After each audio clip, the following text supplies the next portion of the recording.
there's a lot of studies that show that religiosity, how much people believe in religion, is declining throughout the world, especially in the West. There is a rise in some areas, for example, like Yeah. Islam, but that's a temporary thing due to the Muslim Brotherhood and like occupying from within, converting people. But in general, more and more people are leaving religion. And in the past, just due to how society was structured, where you needed more kids in order to work, to survive, when you needed larger armies, you needed more people in general for society. Nowadays, as societies become more prosperous, so supposedly you could have more kids. People invest more money in their kids. They have Yeah. less kids, regardless of the hope and what, like, thinking about the future. They put more of their resources into kids. So each person gets more money, but you have less people in general. Well, go on. Yeah, I was just about to say that after the baby boom in Iran, I expect the same to be for there to Yeah. be a slowdown, but for the society at whole to be richer. You can see that in China, for example. The society is declining, but the country is becoming richer and richer. So you know what I'm thinking now? I'm thinking now that maybe this slowdown in birth is a natural thing that the world goes through as it's changing, but the conflict doesn't come from the point that we're all having less babies, but it comes from the conflict between those parts that are having actually the same rate or even more. And What? the fact that it's like conflicting with this because they are like sort of quote unquote winning over the parts that are not. So if we would all be having like this slowdown in rate, it would be not a problem, I guess, right? Yeah. I agree, and you can see that in Europe. In Israel, on a small scale, but like it's a really big problem in Europe. The jihadists call what they do, outside of taking over, the way they take over things, is they call it jihad of the womb. They have Right. a lot of children, and in the generation after, and they've been operating for a few decades now, they have many more people on their side because they're just giving birth to those people, educating them from birth on their, And biology. they're having for what? Yeah, and Yeah, they that's the other thing win too. They're in using, numbers. like, multiple women, and they're also putting Yeah, those women on these social structures, so we're actually paying for our own destruction. We're yeah, paying yeah, the jizya even if we're not. Yeah. yeah, And you yeah, know yeah. the actual term jihad of the womb, and if I'm not mistaken, it comes directly from Hassan al-Banna, which is like the Muslim Brotherhood for a person who made like the entire organization. And I heard, I'm not sure actually, I can check it, that actually in Egypt they have a surplus of baby births. I'm not sure, but I think they have too much population in Uh, Egypt because they cannot hold it. But Yeah, I'll have because to check it. this has actually been shown statistically. I've seen it in 2 locations, like YouTube channels talking about it, people who study statistics. They don't Muslim population cannot sustain itself over time. So, yeah. like, all populations go through declines, but they go through, like, it's, like, steep. Why they have generally, yes, I'm generalizing here, why they have less of a value for human life because they have too much of it. It makes sense in a way, right? Yeah, and they say, like, Hamas terrorists, for example, we say, "We'll just have more children." It's not only the fighting for Allah, Allah will take care of them in the afterlife, etc., is that they have more kids to send to die, basically. Oh yeah, oh As yeah. as for Egypt, Egypt is very poor, their GDP is very poor. They're putting a lot of money into, like, for example, building a capital, building an army, but they have a lot of internal issues. So it's the same kind of a thing where they have a lot of people in order to sustain the society. Like, if you, like, ignore that it comes from religious and cultural reasons, just in terms of, like, what the results of those things are, that they have a lot of people but they're poor. More successful countries, for example, that are pretty Muslim and are becoming even more Muslim, Turkey, people don't have their kids as much. Yeah, Yeah. the Turkey society in comparison to Egypt is like it's a much healthier society because Egypt, if it comes a day that America stops giving Egypt money, it will take days until the country collapses. They're completely living out of a yearly loan or something like that. They have a lot of money from the US, and this is what sustains their country functioning. You guys should not be paying any country to survive. I'll tell you how it works, okay? America has this system. They are paying countries all over the world, But what do they get in return? In return, they can actually say to these countries, you do this, you don't do that. To the level that if someone is threatening the life of this country, they can tell this country, do nothing, let them kill you. Okay, But that's for the how long will extreme of they it. do that though? That's the question. For how long? That's Because then it. they'll So just become greedy and they'll want to get more and more and more. okay, but until now, just imagine America actually controls the actions of other countries if they want to, and people agree to it because they get benefit from America. America is also giving very good stuff. I think it's money well I know. spent in from the side of America. I'm not I getting yes, into the but moral. Americans like the problem is that okay, I see what your point is to some I'm just extent because explaining it. I'm not saying for it or against it. yeah, but I don't want to control Israel at all because I think that we should listen to Israel more than we do because I think we have like some sort of stick up our ass where we just don't want to listen sometimes. But also like it's like yeah, I don't like that there's a lack of morality about it. And it's also pretending like we're being nice and we're not being nice. I don't Right. But you know what? You know what? First of all, morality and in the how do you say it? When it comes to countries dealing with each other, morality has never been something that was really taken into account. People do what they can to survive and to better their countries. Morality aside, morality was never, and you can say even will never be the largest part of it because it's not reasonable to be moral and let go of other things that will make you prosper more. Each needs to take care of their own. So that's the basic line. And also, it can also be looked at as a delicate game of chess. Like, you are quieting this one and telling this one to, you can play it in a way. I'm not sure if I agree with it, but it can be actually a very stabilizing factor in the whole thing. It's not I mean, I think fair. It's not like something good, but it's like okay. what would you have if you don't have it? You can be having a worst world without it. Well, I don't here's the thing. I understand that, but the problem is then we have to protect people who hate us and want us dead and also who kill like our allies. Like we have to go in and like force the Israelis to hold their hands when Gaza should have been leveled in my opinion. And I don't like that. Yeah, it's like you're a teacher of a class of 20 students, and you have to keep everybody safe and relatively happy. You make Okay, whatever you can do to make everybody happy. Sometimes some of those have to be suffering a little more. As long as the entire class doesn't kill each other, that's a win. the Maybe that's the reason we didn't have extreme wars like we've had 200 years ago. the passing of the torch from the British to the Americans has had a stabilizing impact. I don't see that. And, I And do it's think not that perfect. but also like I feel like most Americans are just like frustrated because all they see is their tax dollars going overseas. You know why they don't get it? And because it's not explained. And why isn't it explained? Because it's not moral. And the language today is only pretending to be moral. Well, And it's the also world is not operating on the basis of morality. It's just not. It's well, and not. it's In reality, also it's not. Americans were I mean, we have to remember that the main founding cultures of the United States there was more than one culture here, but the main founding cultures of the United States were very utopian moralists. I mean, Yes. and so that cultures those cultures and the way they's mixed, it's very, very hard for us to I mean, To talk it, to explain it. So no one actually, if no one actually learns it deeply, they cannot understand it because even it's like not something that you say. do you Just know imagine the president comes and says, I pay those people to let their population somewhat die because in the greater calculation it will be beneficial to the entire area. Just imagine an American president saying.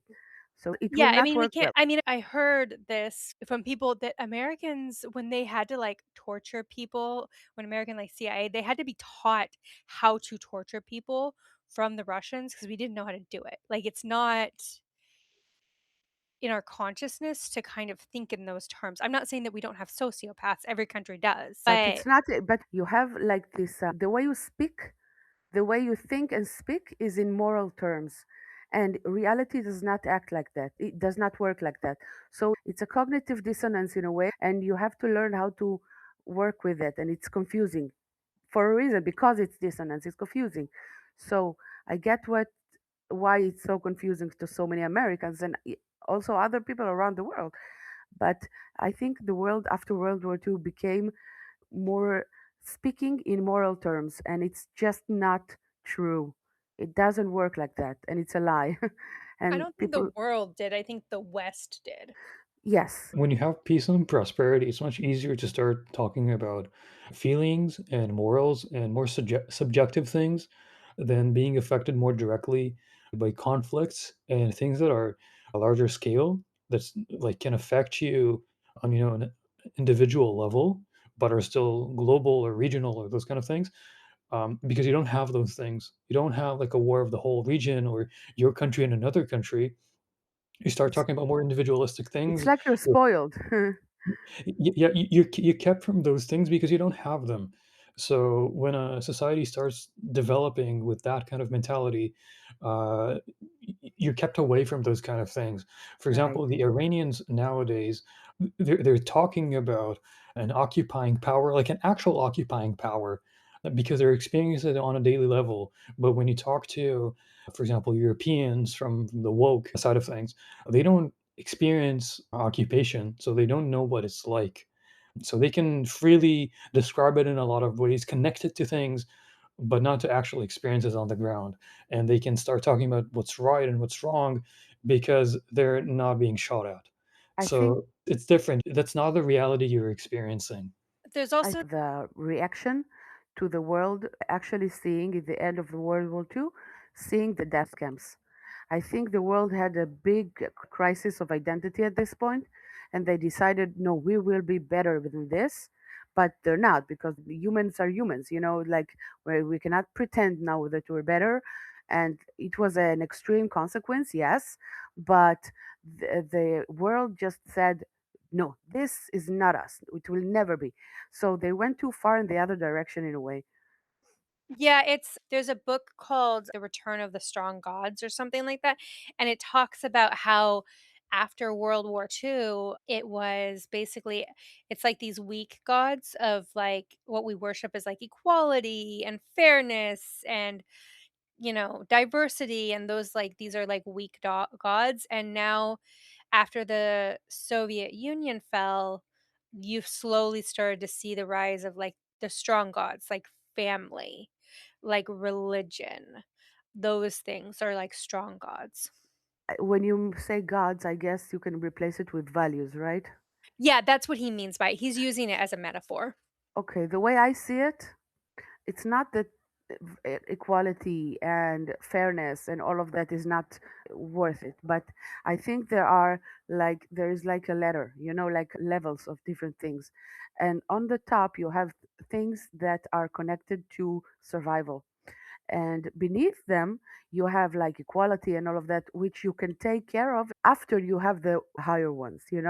So you need both, but you need to remember which is more important and when. Yeah, so his point was that basically the weak gods have been the ones who've kind of run most of the second half of the 20th century, but the stronger ones, the more baseline ones, are going to kind of come back because, Because we forgot about the higher ones because we weren't in survival mode. So we pretended that it's not important because we well, didn't it want it. also pretended like we were beyond tribalism. Exactly, yes. That's not true. In fact, I think in some ways, tribalism has its merits. I'm not saying that we should have tribal based laws or anything like that, but We need to acknowledge human nature. That's it. We actually tried to ignore human nature. We actually tried to ignore how humanity functions. And that's very bad when you actually face reality at some point. yeah, we also, I think, had this is just an Enlightenment hangover. I think that there's this idea of in the liberal West, as much as I love liberalism and as I love the West, I do think that there's a flawed premise of this kind of idea of like the sovereign individual. And the problem is humans are kin-based savanna apes, basically. I mean, we're not it's never been like a sovereign individual just trekking out. There's been some individuals that have been that way, but they are the exception, not the rule. It's mostly been families and then extended family networks and then trade through extended family networks, et cetera, et cetera. Is it okay if I comment on that? Yeah, of course. So, two things, both are evolutionary. Humans have a shared ancestor with Chimps. chimpanzees. There's an area where there's a river.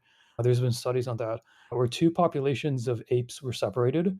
One developed into chimps, one developed into bonobos. One area had a lot of resources, one had not many. The chimps developed in an area where there wasn't a lot of resources, so they developed the mechanism of aggression. Other animals have that, of course, but their society and a lot of their evolution developed around aggression, which is basically fighting and having the strongest is the leader because the resources are scarce. On the other hand, the bonobos evolved in an area with a lot of resources, and the way they settle conflicts is with sex and with some kind of like submission, like scratching each other's back, like bonding, because for them they're not at a risk of dying out as a species. They can basically afford themselves to settle conflicts like that. And specifically when it comes to Islamic and Arabic culture, they developed in the same kind of region in the Arabian Peninsula. There used to be an Islamic writer who wrote about this very problem where if we keep tribalism, we cannot survive. We have to stop relying on aggression and that our society will eventually collapse. And you can see that in a lot of Islamic countries nowadays where they're poor. Their societies are basically very weak against more resource rich societies like the United States being able to control a lot of countries thanks to their resources. Not only religion, but also culture comes from a place of we don't have a lot of resources, we will fight. We will group up brother and brother, cousin and cousin against outsiders. And that's why I think Iran, which is going to be very united, is going to be very strong, both under the Shah, but also culturally and socially, but also because they will have much more resources. Take the United States, for example. They don't have a lot of like one ethnicity to connect them all, like a shared ethnicity. This is a country of the Germans. Everybody here is German No, I ethnically. mean, the Groyper types are trying to create a false white ethnic group. But like the United States, as like the world's dominant power, got together through resources. Everybody here can have some power, and we will work together to gain more power, more resources. They focused on building resources and cooperating, building all those rail networks and so on, versus fighting with one another, as you can see in Islamic and Arab cultures. And so that's why I think Iran will be very prosperous, and it wants to do the same with nations in the region like Israel, UAE, Saudi Arabia, but it is like tribalism is like a human like a part of human I nature. But when you have more resources, you become less tribal. You become I more individualistic. I yeah, no, well, I don't know if I have I slightly disagree with that, but I'll explain. Okay, yeah, please.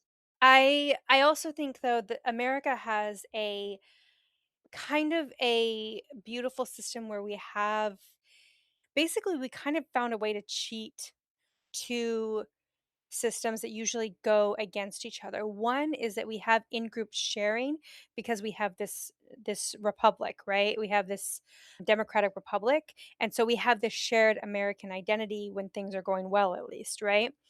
But historically, if you look at different cities and states, we have kind of a faux internal competition in the forms of like group sports and the things of like different economic powerhouses that have shifted over time. The powerhouse of the South, and then it was the industrial powerhouse, and then it was new agrarian powerhouses, like different systems. Right now, there's a technological powerhouse in the form of the tech bros. And so we have this system where we can compete with each other in kind of a faux way where it all kind of still helps the other, if that makes sense. I think you'll always have that in societies. There's never 100% true cooperation and sharing. Like we're just not that kind of a species. Even if you look at Nordic countries that like have a lot of sharing, like you can live off of the state Yeah. for your whole life if you're, for example, disabled or whatever it might be. And it's people paying taxes, it's people sharing their resources. Yet they also trade, they also compete. There, it's like a much stronger example of sharing, but they're also semi-capitalistic if you think about that. So I Right. think it's inevitable. But you do need some kind of like balance of sharing and competing. Right, but what I mean is the United States as a whole benefits from the faux competitions that exists within it. So instead of we have all this internal competition which creates a stronger economy. That's part of why the EU was originally created because the EU looked at the Americans and were like, "Okay, you guys are not really a country, you're a mess of countries." And so they tried to replicate our system and enrich themselves. It's one of the goals was to like It's mimic and create that same wealth. It just didn't work because there isn't a united identity in Europe. The nations are too old. The Europe has become rich thanks to the European Union. They have a lot of internal cooperation, but they do still have like some problems of, like you said, like a lack of like a single identity, but also some other technical things. They're not as entirely integrated as the United States, but they benefited from the same kind of competitions and like inside competitions. In Israel, we have that like on a smaller scale, but like really going strong. A lot of, for example, high tech like cyber companies, for example, specifically competing against one another and like creating like really good products due to that competition. So Do like you it's a good thing. do you think Israeli society is an individualistic society? It's a spectrum because we have a lot of sub subgroups here. You have people all the way like who are completely individualistic in Tel Aviv, for example. Pluralism, you have everything of everything. And on the other side of the spectrum, you have very tribal cultures really against individualism in the form of Hasidic Jews, for example, Yeah, and you also somewhat have Arab, Bedouins, right? yeah, and some Arab as well, depending like where in the country. But like, yeah, Bedouin would be maybe strongest example where like also like live like tribal tribes like in well like you could have tribes everywhere, but like in the desert in terms of like family, like social structures, you could have multiple wives, those kind of things. Like that's very tribal. But I'm talking about in terms of like perception of things like collectivism. Yeah, I think the Bedouins actually, it's an example for the old type of tribalism, which is like actual tribalism. But I think what Gal was speaking about, if I'm understanding correctly, it's the perception of one in connection to the whole. Like, am I right? Like individualism is like seeing yourself as the considering yourself and your needs, and not so much on the whole and the opposite also. So It's actually, also Yeah. yeah, identity. Yeah. Individualism is also in my mind, sorry, didn't is just identity as well. Am I Shauna first or am I Mormon first or am I white first? Like these are right. okay. And as a result of that, you vote differently, you do things differently, you cooperate differently, right? Yeah, exactly. Yeah. In It's Israel, both of the things you said. I think in Israel there are all the spectrums. I think most of Israel though is in the kind of the healthy middle, I think, in a way. Yeah, the Hasidic community is more like less individual. It's theological, actually. They vote whatever the entire group votes, and they are discouraged from being like individual. But they are also affected. So many of them are actually individuals more. The tribalist view in Israel is more like survivalist view. You know, it's like you stick to the group because you know instinctively that this will be good for the entire group. It's not like you're forced to it. If you don't want to be part of it, you can do it, you know? So it's tribal, but not tribal in the basic, like old way, I think. Maybe someone disagrees or agrees. There's actually a phenomenon where when you get into a more survival mode, you stick to what's familiar. That also includes your so-called tribe. That can be your family, your friends, but also the people who share the same views as you. Yeah, you find your tribe, Politicians, whatever even yeah, if it's yeah, not solid. yeah, exactly. And politicians, I think, like Bibi, take advantage of that. Basically, polarize, and by polarizing, it means like you separate into those groups, into those tribes. But society at large can only stay like that for so long because you have technology entering the hands of individuals, spreading ideas, opening connection channels, and you have economy giving more and more resources to spreading to more and more individuals, which is why you can see Hasidic people, for example, slowly being more and more integrated here in Israel.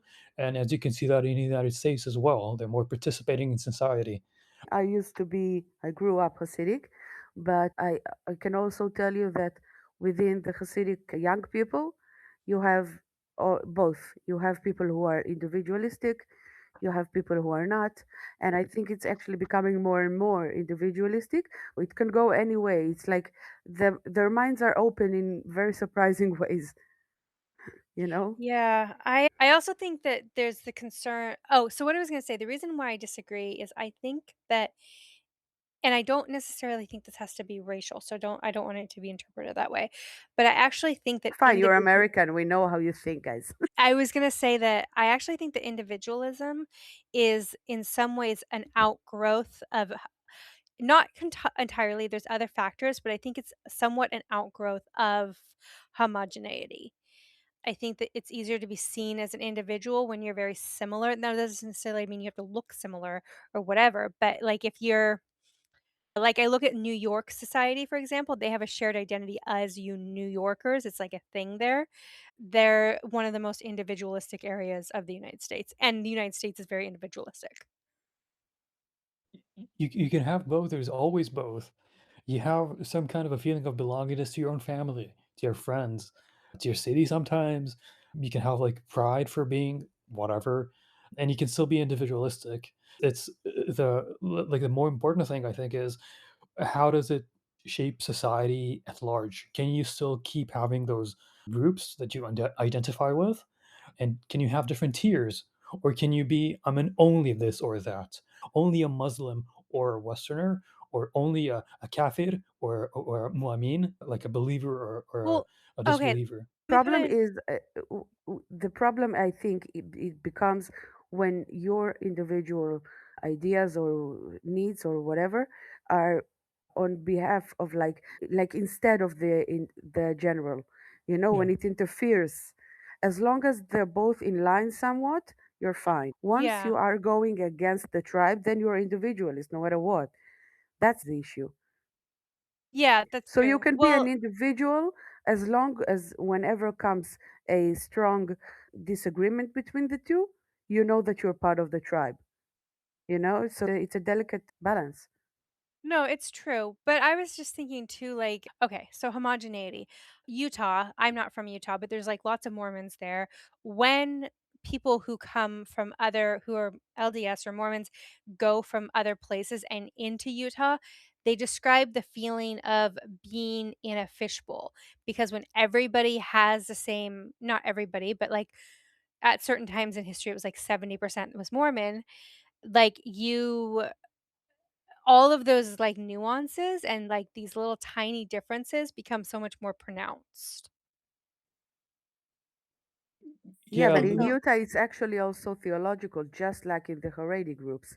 It's more like when it's mixed well, with it's actual theological thing, when you're not yeah, fitting into the group in it's a way. cultural theological, but yes. Yes, yeah. I mean the same. It's like the ideas. It doesn't matter what's the origin exactly to me, but there is the thing of tribes in a way, not actual tribes, but whatever Yeah, group, which they are self-preserving, and they have this action of banning people, like not banning, like banishing. How do you say? Like remove people out of the camp, like in the old ways. So this is meant to keep the tribe one. It's like consequences, like when you are yeah. too individualistic. It These cultures have this. And it does depend a little bit. So from Of I course. see what you're saying. Well, what I was gonna say is it depends a little bit too on, like, one of the benefits is that Mormons change out one of the benefits of our tradition is that we change out our local leadership about every 5 years or so, like, we rotate them out.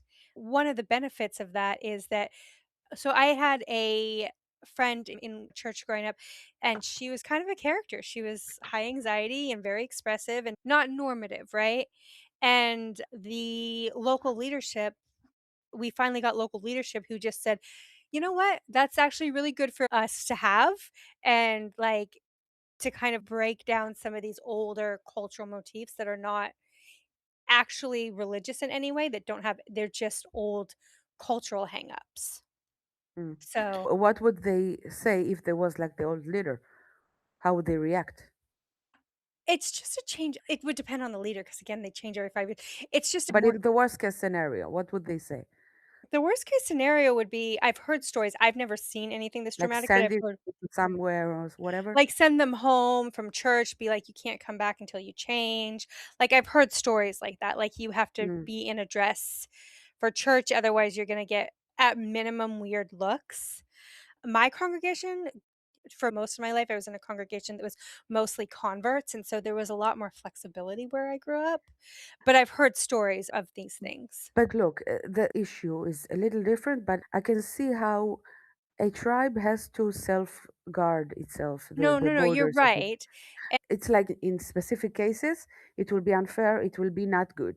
But the entire other tribe sees it and learns from it. But people need to be in line with what's acceptable to their society in order for the society to be somewhat one. Why do we I need it to be one? Because it's Well, survival. I think there is also obviously like a benefit to certain uniformity and predictability and everybody having similar motivations. But Yeah, for example, I it work builds with, trust, right? yes, however, there will always be people that are very eccentric and that don't fit the norm. And some of those people might be the ones that we would benefit from. They happen to be very intelligent or geniuses. For Yeah. example, I work with people that are mentally ill, and some of them say the most outlandish things. For They're example, delusions and schizophrenia, these kinds of things. In a lot of the cases, these people are just like eccentric, like individuals that maybe a little bit like have a very low IQ. For example, I know this one lady that she believes she's a Christian mystic and that she is like has been put in a situation where she's being like held against her will in a mental health hospital, and she just prays for people, and she got in trouble because she pushed her family out of their home because she thought that the world was going to end and that there were black spirits in the house. And so, to me, I've had family that are very also religious, and to me this person is just an eccentric that is ugly, unfortunately, not very pleasant to look at, a slightly lower IQ than regular, and can easily be categorized as somebody eccentric and put in a mental health hospital. exactly. It's like Um, all of us have it on a lower regulated level, and the yeah, extremes are just more visible. That's it. It's not we different. ourselves are also kind of quirky too. We probably have our own little things that we do or our little habits. The point about being one in society is not to actually be one, is to learn how to hide your weirdest stuff and change if something doesn't fit exactly, but you can find your way within it.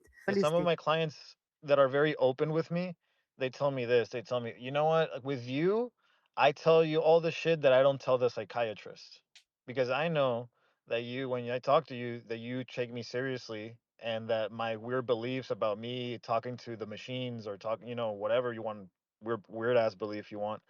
Exactly. It's Um, a game. It's funny. yeah, and then they go to the psychiatrist, like they ask him, like, "Hey, do you believe, what's going on?" Like, and they don't tell him because the They see psychiatrist is the gonna look. think that, Because they see the yeah, look on the first thing they say, then they will censor themselves. You see, that's what I mean. It doesn't have to be like actually cancel yourself to be part of the tribe. No, but learn what to say and when to say it. It's not that complicated for most people, but for some it is. My birth mom is autistic, and so figuring out what people are like like expressing is actually quite difficult. My sister and I frequently have to explain to her why Like, basic do things you are like it? inappropriate. Some expressions she understands, but she's actually quite bright. She's actually That's higher than it. average, but You know what? Look, about this. I am not autistic, okay? As much as far as I know, I have never been suspect of this, but I have those stuff that things that are obvious to other people, I need to be explained from basis, and people are like very frustrated sometimes because they're like, "What do you mean? That's how it is." But I get the actual genius of it. It can be when someone actually examines everything from the basis up and doesn't take nothing for granted. I can see it, I can understand it, but it becomes very hard to live like that, by the way. You ever heard of Temple Grandin? yeah, Nope. yeah, I love her. Oh, it's a Yeah, it's a woman. Can you spell it?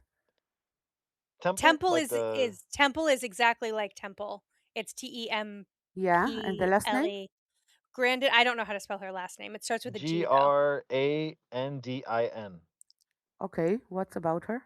Who is she? So she is actually Very an special. autistic woman, very intelligent. She actually designed like a new way to humanely slaughter cows. And she actually like tells you her story how she thinks in like pictures. So for example, like she like in her book, I read it like a long time ago, but she basically saying that there are people that understand things differently. And then in her case, she thinks that people with autism understand things more like in pictures and reference to In her things. And specific case, but yeah, she says that she was severely impacted when she was younger, but that she was able to kind of manage to gain skills and abilities and leverage her strengths to become like a designer of a way to humanely slaughter cows. That's And great. she says that like probably being autistic helps her because she doesn't relate in the same way to the emotional aspect of a task that other people may relate to. Right. So it's very interesting. And she's very like, I mean, she's pretty smart, pretty genius. I often use her as an example to talk to some clients about disability and how some people can overcome or use that to leverage and continue to strive. You can understand this different ways of viewing the world if you ever get a chance, and I'm not advocating for this, but if you ever had any experience with some sort of psychedelics in a safe way, you see I knew you how were the gonna say that, mind. cat lady. I did how too. I knew how exactly. how Yeah, I was like, here it comes. how Yeah, how did you know? yeah. No, but like you suddenly get how your mind, the electronics connects with other, not electronics, but it's like the different connections, and you feel it different, and you know it, and you remember it later. It's amazing in a way.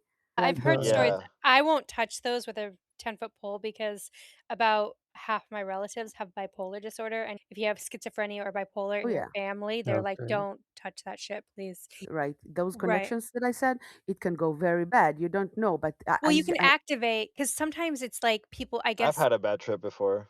oh it's my not god, even just a bad trip. Apparently, what can happen, and this has been shown in like research, is sometimes what's scary with these kinds of drugs, even though they can have profound healing benefits. I'm 100% supportive of research.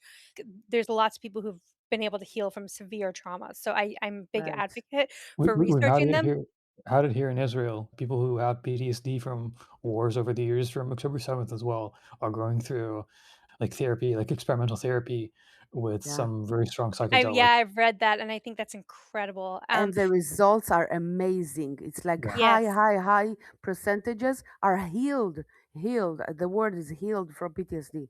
The thing that's hard is that it can actually, in some cases, people who have families like mine where there's such a high rate of bipolar disorder, and for people who have high rates of schizophrenia, sometimes you have the genes, but it don't, for whatever complicated reason, it doesn't activate, and it can kind of Right. activate it in certain people. Because part of what they're finding That's with bipolar and with schizophrenia is it's not just having genes. Sometimes it can be triggered by traumatizing events. right. But this part is why deep research should be done, Agreed. because the medical use of it is very, very careful. So Agreed. That's why I'm not advocating and I'm not personally doing this, okay? But I'm like the one who is waiting anxiously to have such option, and not only the research option which we have now, to do it in a medical settings in a very very careful way, with someone who does it and knows what it's doing, you know. Yeah, Israel in general, though, I mean, I think it's sad that this is necessary, obviously, but the psychological research and stuff that Israel does for dealing with trauma is fascinating. There's also huge research being done on working with animals and how that can help with trauma therapy, especially for rape victims. It's really cool. But the sad thing is that it's all, most of it is still in research and in development. It's I not know. actually available. This is frustrating because it's years now. And like, come on, Oh, guys, like, move okay, on okay. already. However, I will say in defense of Israel, the fact that it's even being done is still groundbreaking. Yeah, but it's actually being done more. I heard of a New York place, Mount Sinai. One of the Mount Sinai's has a very strong Oh, research and okay, so you're saying the development. American Jews are getting on it more than the Actually, Israelis. actually, There's yes, this another was a Jewish researcher. Also in Europe in some places, but it's more Some like Jewish shrooms. what? Yep, yep, Jewish yeah, no, Yeah, it's true. actually, room, Most of the people room. researching in America that are studying the psychedelics are of a Jewish ethnic yeah, background. and it became necessary because there were survivors from the camps, you know? Yeah. But Europe is much more developed in this, actually, in the legal part of it, which I'm not sure it's correct, but it's like, it's much better, it's much easier to get such treatments. My concern for America, though, is Americans oh, fuck, we're such fucking cowboys still. No, I just Yeah, mean our characters. We will just go and we'll read an article about a research being done and an experimental treatment, and then we will go And find legalize it the n next no day. no, I mean, that's the ideal. That's if no, we're the FDA being has more guys. it's not even just we will just go do it illegally on the black market. We'll be like we Yeah, just have, like, so much trust in ourselves, and I'm like, yeah. "You people my people stress me out, man." Have you heard of the Dunning-Kruger effect, Shauna? Yeah, I know what it is, and I know Yeah, why we're like this. We just are very overconfident in our and we're also just over, like, it we're just but cowboys. by the way, Shauna, and Cat Lady as well, and I guess Oscar, it's also relevant to you. There's a new experimental, well, not that experimental anymore, but just like new treatment called TMI, if I remember the acronym correctly, transcranial something something stimulation, TMS maybe, which is basically that they shine a few like weak lasers into your Lights, brain. yep. Yeah, yeah, and when they where they intersect, basically, it creates like a strong point, like where you have like a few like stage lights, and where you like point them on the same area, like that's where it's like really really bright, and only in that place it has enough energy to basically stimulate your brain cells to start forming and breaking connections. What, through the And eyes? no, through your brain, it's electromagnetic. It's like they shoot lasers into your brain, or sorry, not lasers. It's they create Like electromagnetic things, fields. yeah. Sorry. Oh, okay. Now I get it. It's Yeah. electromagnetic pulse. No, it's not Well, they pulses. don't shock you. They use either lasers or electromagnetic fields, very weak ones that don't do anything, and where they touch physically in space inside of your brain, it's like with a few stage lights that they shine on the same spot. Only there it's bright enough, and that point, that area is inside of your brain. They target individual areas inside of your brain, and that's where it's strong enough to stimulate your brain and make neurons form and break connections. And then they target multiple areas and they keep doing it over and over to reinforce connections or destroy connections over time. And if you know where to shine and how strongly and for how long, you can start making changes inside of the brain from the outside. And it's been helping with addiction and depression, from what I've heard. They're also looking at treatments for autism with it as well. Wow. If And it's the same thing that I'm thinking of, yeah. about those Okay. treatments in Israel, there is like this culture, very old by the way. It's this culture of like self-medicating, but in a Yeah. way that is like connected directly to nature parties. I know it's not only in Israel, but in Israel it became actually more common, and the Nova Party was like form of it. It's actually happening in Israel for years, like those little nature parties. A couple of friends arrange Yeah. it and make it. It's It's free to enter. spiritualism. Yeah, it's like, and I've been like years ago in such party, and it's actually magical because it's a party where no one bothers you. You don't need to pay to enter. You don't even have to get drugs, but many do. And it's like a very clean and like, how do I say it? It has risks, of course, but it's generally it feels very safe, even though it's strangers. But you're just going to a wood in the middle of nowhere, and you're just dancing for hours, and it's like very common, I think, because of the PTSD that we have here. So Yeah, this that, sounds very uncomfortable and terrifying to me, but yeah, I'm sure it's it does. wonderful, It but does, like it does, and I wouldn't do it today actually because I'm like more aware of dangers, and also because of the Nova Party. It's like it's a thing. It's like you cannot be as same as the. It's a trauma, but there is something about it which is actually very, I don't know. It feels very good in a way because my it's like, husband's my husband's kicking me off. I have to okay, go to sleep apparently. I okay, will talk to you guys later. bye, It was really Shana. good to talk to you, Bye. Shauna.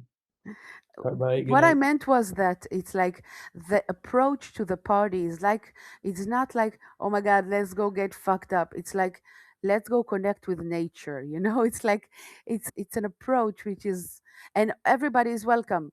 Old people, young people, ugly people, everyone. You see Arabs even, like, you see whoever wants to come and just enjoy themselves, it does, and no one is talking to you if you don't want to. It's like it's a nice thing, but it's also can be dangerous in a way, I think. There's risk in everything. Yeah, yeah. I think what Shauna said earlier started talking about, maybe you also talked about it, about individualism. I mean, how we need individuals and how we see need. Oscar talked about it, people who think differently, how we can benefit from them. The United States and a lot of countries who have had immigrants who are integrated into society have benefited a lot from that. The United States, for example, with food, somewhat with culture, engineers. For example, Silicon Valley, a lot of CEOs nowadays in the United States are not born in the United States, or their families are not from the United States. The United States itself is a country of immigrants. You bring a lot of new perspectives and ways to look at things due to your culture. And when you add neurodiversity on top of that, for example, like autistic people, Elon Musk, for example, what's his name? Albert Einstein, probably today would be autistic.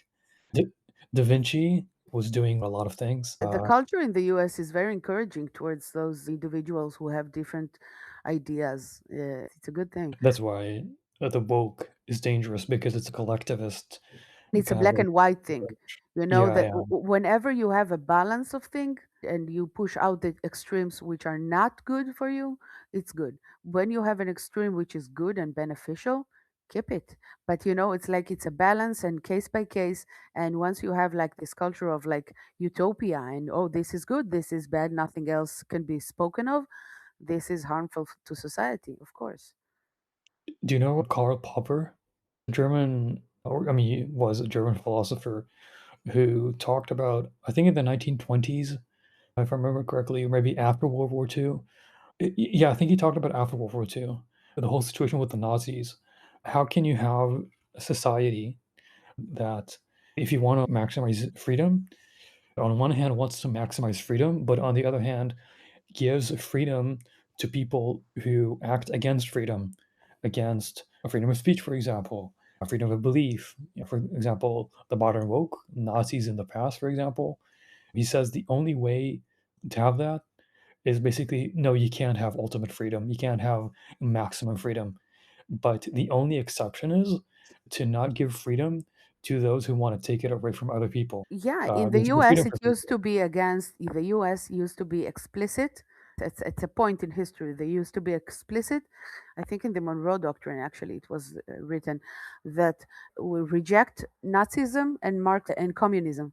Why did it change? It has to be also reintroduced to the entire free world to ban ideologies that are harmful, like we ban Nazism, we need to ban some extreme forms of Marxism, maybe, and extreme forms of communism will be out of the law, out of politics. In Egypt, the Muslim Brotherhood is banned. It's not legal there. Exactly, exactly. You The see, when you have an ideology which is not good, you can describe it, yeah, prescribe it like a bad thing. We need to um, do that.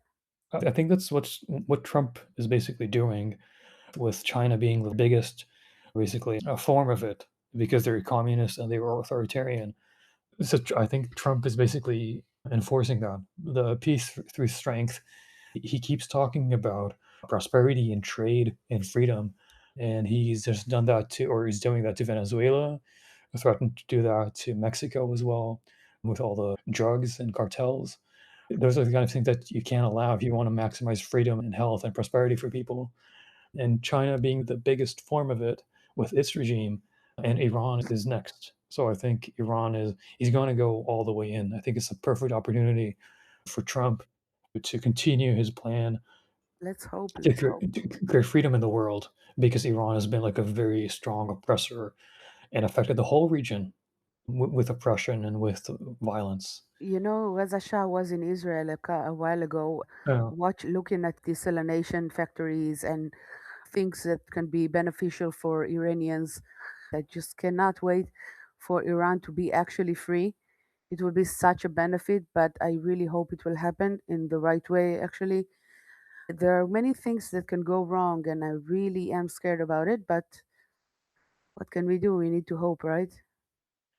Personally, I'm not worried, and I've actually been positive ever since October 7th. Like, I had a few days of shock, especially since I wasn't like educated about Oh yeah, me geopolitics. too. It happened to everyone. A while ago, I mentioned here in this group that I had a shameful confession that I actually did not know that the West Bank is different than Gaza. And it's shameful because I live here. But people say, yeah, me too, me too. It's like, where were we? Like, We were how just stupid were we?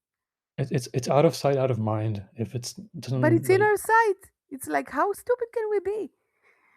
But part of their daily everybody life. just woke up together, like immediately. It wasn't like a group thing. It was actually very individualistic. Everyone woke up at the same time. No one told each other to woke up. It's amazing. It's amazing It's how it happened. it's the same with the Iranian people, where sure they were like affected by it. Sure, and like analogy here in Israel, sure we have like a terror attack every now or had a terror attack every now and then.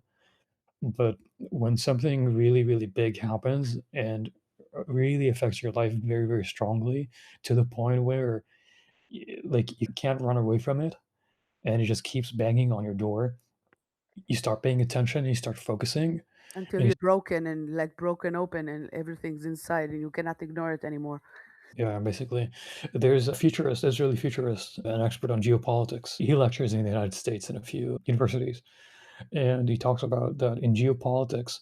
They say that the researchers like, quote unquote, like, what's the word I'm looking for?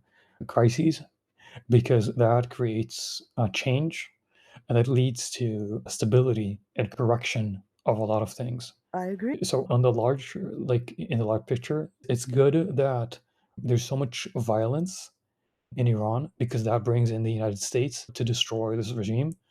On the individual level and the like smaller scale things, it's awful. Like, it's an absolute massacre. Yeah, but you know what the Um, worst kind of evil is? The what? evil that is speaking nicely.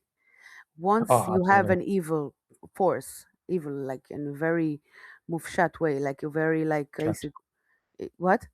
Abstract. Yeah, like an abstract evil. I'm saying it, but once you have an evil ideology or whatever, a movement which is speaking nicely, which is said it's saying, "No, I'm reformed now. I used to be extreme, but now I'm fine." Then the evil is can be much longer for many years. Yeah, It for can sure. be sustained and like uh, for years it can do harm and damage. But once it's like speaks its mind, that's a blessing. That's a blessing for everyone. You know what you're dealing with. They will not back down, and you can fight it.